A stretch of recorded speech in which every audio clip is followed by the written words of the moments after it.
I don't know. I feel like reading these chapters and shit. I don't feel like reading these chapters either. I heard that. At you, Angela.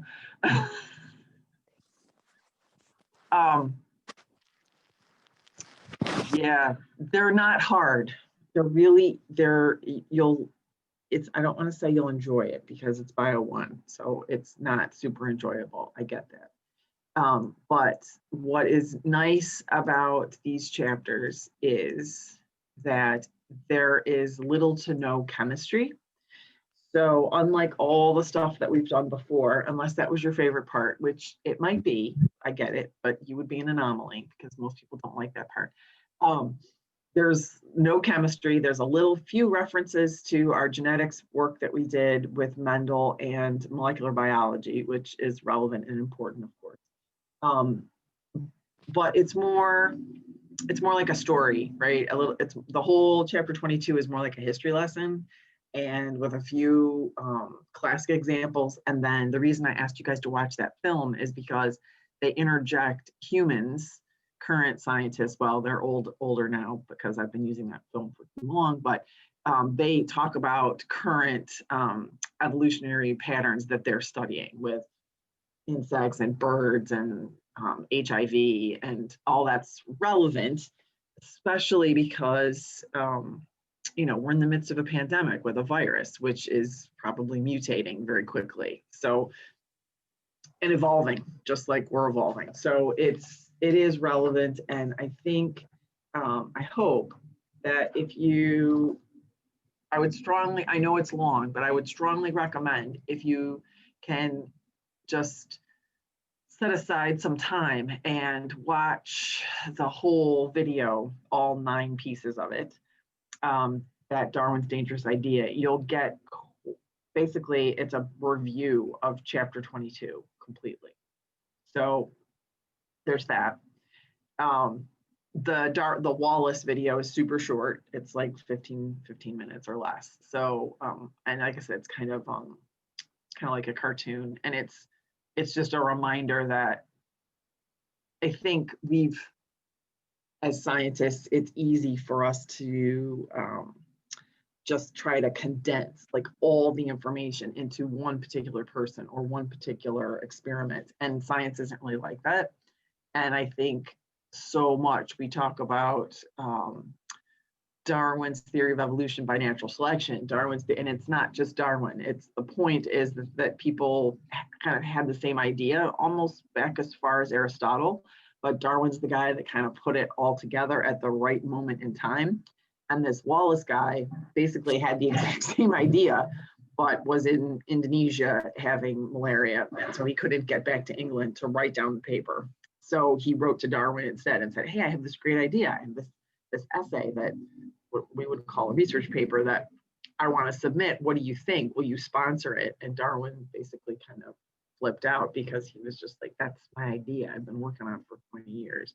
So I would encourage you, watch the videos. They're relatively painless.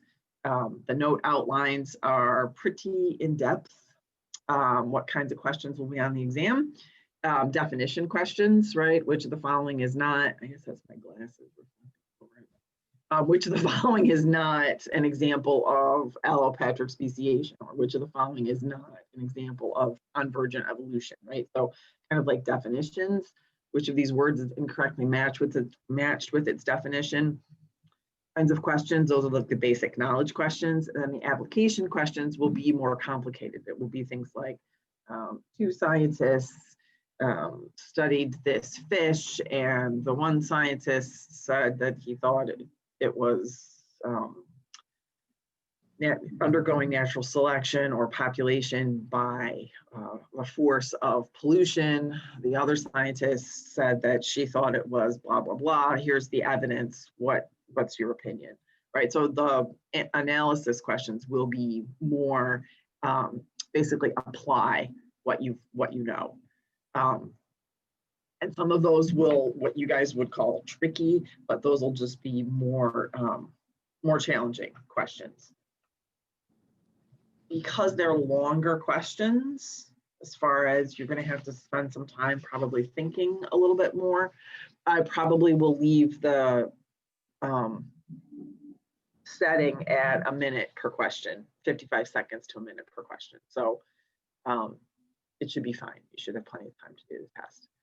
It's not until the 8th.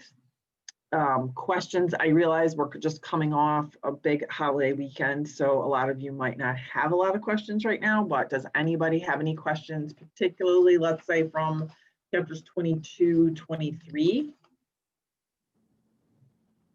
I'd be happy to discuss. It's only 7 of us. I know, yeah, that happens, especially on a rainy day. That happens. Yeah, there used to be like 18 of you at the beginning. It was very encouraging.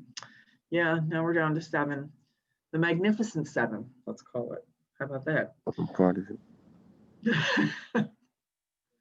Yeah, the end is not fun, even in person, right? So it's difficult because everyone feels like the semester should be over, but it's not. We have a good 2.5 weeks to go. We kind of go all the way to the bitter end. We're scheduled to have, I think, our last, our lab quiz like on the 16th or 18th, right? So we still have a good, almost 3 weeks, right?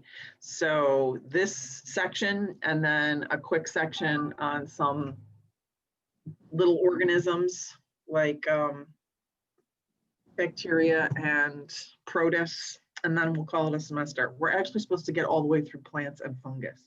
So don't tell the other biology students in other sections that we didn't get that far, because then I'll be in trouble. So we're really actually not doing as much as we should, if you want to think of it that way. But I find the speed, and I should tell you guys this because it, I don't know, might make you feel better, makes me feel better. This is where I end the regular semester. This is about how far I get in person. I realized quickly when we switched to the online format, it is a way to do less depth or teach the students less about all topics and just force more material, because you can just say, okay, the pace is 2 chapters a week or 3 chapters a week, whatever it is. And I realized quite quickly at first, I was like, oh, this is great. I'm going to get all the way to plants. And then I was just like, whoa, whoa, whoa, whoa, whoa, whoa, whoa. You're trying to process all this on your own, basically. So I'm trying to keep it as much the same as possible as what we would have done in person, right? Obviously minus the labs. And I think we have one more lab. So I'll post a place for you to upload your chromatography work and a place for you to upload, I think it's called unknowns or forensics unknowns, something like that. I think it's the last lab. Labs. I don't know where that is. Yeah, it's unknowns. Unknowns, right. I think it's kind of like a food chemistry lab. So I will try to post space for both chromatography, because I said I would do that before the break and I didn't, and that unknown lab. And then we'll be finished with labs except for a quiz. Why do we have to have a quiz? Because some people didn't buy the lab kit and didn't do any of the labs. So there has to be some sort of reward for those of you who've gone through it and done all the work. And I feel like there should be some consequence, let's say, for people who did not. I told you guys, right? In some of the other classes, people are paying people to do their labs for them. I told you that, right? So don't do that, right? Although I should have done that. I could have made a lot of money, but I don't have a kit. So there's that issue. But anyway. All right, questions that you guys have. So we don't have like an actual final exam. We just have a last quiz. Yes, I thought I was going to get 9 quizzes out of it. I think in the first day handout, I said there'll be 9 quizzes and I'll drop the lowest quiz. It looks like it's because, again, I was like, oh, we can get all the way to plants. But there's going to be 8 quizzes and I'm just going to drop your lowest quiz. I realize Canvas is already doing that. I'll change that for next semester so that doesn't happen in the beginning. But you have to take all the quizzes in order to get one dropped. That's the parameter, because I figured students would just say, oh, I'm just not going to take this test because I don't want to, or it's hard, or I don't really understand cellular respiration. So you have to actually have completed all the quizzes, and then I'll let Canvas drop the lowest one. So yes, 8, and it's not going to be cumulative final. It's just the last material that we've done. Most of this material, especially the part at the beginning, I would say up through transcription and translation, that will come back to you, especially in microbiology. Certainly, of course, if you have to take genetics, Chem 2, Chem 102, if you're a biology major in your biochemistry class, all that will come back. This bit about evolution and some of the organisms, that repeats in Bio 2 a little bit, and any of the other more organismal courses that you take, like environmental science courses or a plant science class. And even in genetics, we bring up the evolution parts a lot, again, because we can actually talk more about the tools that scientists are using molecularly to study evolution and document what's going on, particularly with small organisms like flies and worms and bacteria and stuff. So although it seems like we've covered all these disparate topics, the point of it is to give you a foundation to help you with all of the other science classes, all the other biology classes in particular that you're going to have to take. And the cell portion, of course, is going to come back in A&P, and they're just going to, most of the professors are completely skip it. They're going to say, oh, skippers and mitosis, meiosis, they're going to assume you remember it. They're just going to be like, oh, okay, yeah, that chapter, you covered that in Bio 1, so we're moving on. So this basic kind of information about what's in a eukaryotic cell and how it makes proteins, and what a hormone is versus a peptide hormone, what a steroid is, what a polysaccharide is, all those things are going to come back in various places. And I've done the best I can to kind of sew it all together. Still, the smallest unit of life is a cell, right? So a virus is technically not a living thing.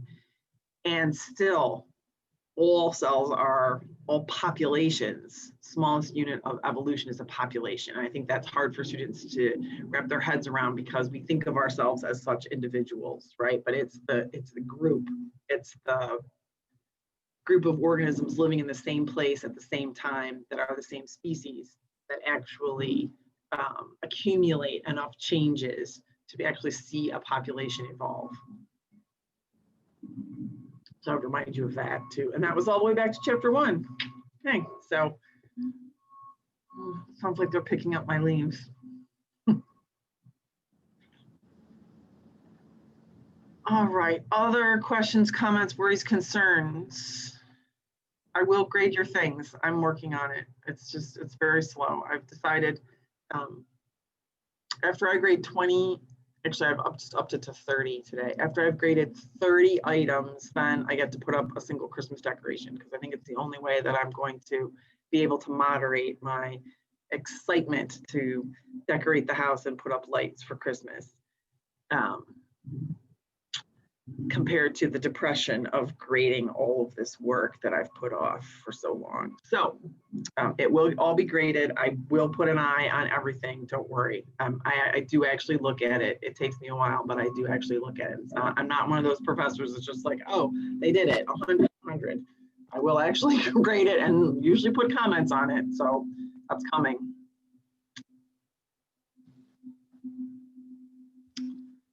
Anything else? While I have you captive here, the 7 of you, the magnificent 7.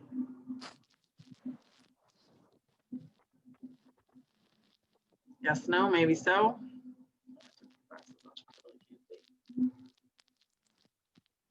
So, anybody have any COVID updates? Did you guys, did you just sort of as a matter of interest, did you guys have small Thanksgivings this year, or did you have your regular size Thanksgiving? And I've already gotten some family members, not from my immediate family, but from family that lives in Ohio, actually, that someone who just, my sister-in-law was just like, oh, I'm sick and I can't get in to be tested until Tuesday. So I was just kind of curious what you guys are experiencing right now with the virus. My family, we had a small Thanksgiving, but my sister